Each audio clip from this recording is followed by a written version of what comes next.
So one of the big things that really bothers me about the homosexual community, or the LGBT, or as we like to call it at home, the alphabet soup, is the fact that a lot of the people inside of the community who claim to be family and all-inclusive seem to forget what a few of these letters in our little acronym stand for.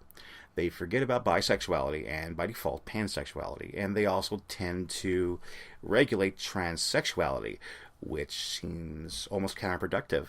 It's kind of like how I heard some lesbians, and this is what really bothers me, considering that the lesbians are the foremost feminism for me. They are the ones who taught me feminism. They are the ones that taught me, what my problems were, what I needed to work out, and how to become a better person, not just through feminism, but because I was a raging dickhead.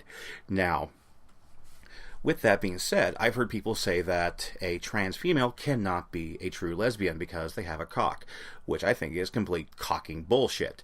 Because the problem is that you're trying to tell someone who's just finally figured out who they are, figure out their sexuality, and now you're trying to exclude them.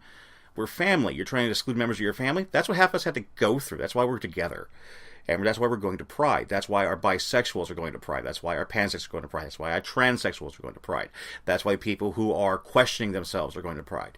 And the problem is we have a lot of people, including myself, for a long time, had to question what their sexuality was. And now we're getting it from both sides of the community. And that's complete horseshit.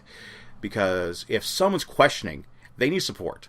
I don't care if it turns out that they're just questioning themselves and had a little thing here and there and then decided that they're actually straight and move the fuck on. I don't care. They're your friend. Support them. And if they turn out that they are homosexual, bisexual, transsexual, asexual, whatever sexual, support them. You're your friends, you're your family. They're part of this community. Now, what you're doing right now is nothing short of blasphemy and hypocrisy.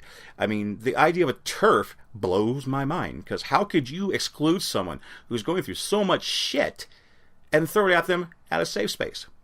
And I don't just mean like, they're a little snowflake and they need a safe space because they've been triggered. No, I'm talking about places where people like us go to be safe. This is where we go to queer-friendly events, queer-friendly restaurants, bars, bookstores, community centers. We go there to be safe. We go there to be ourselves. And you're telling someone that they cannot be themselves because it's offensive to you? Since when did you start the doctrine of the Old Testament?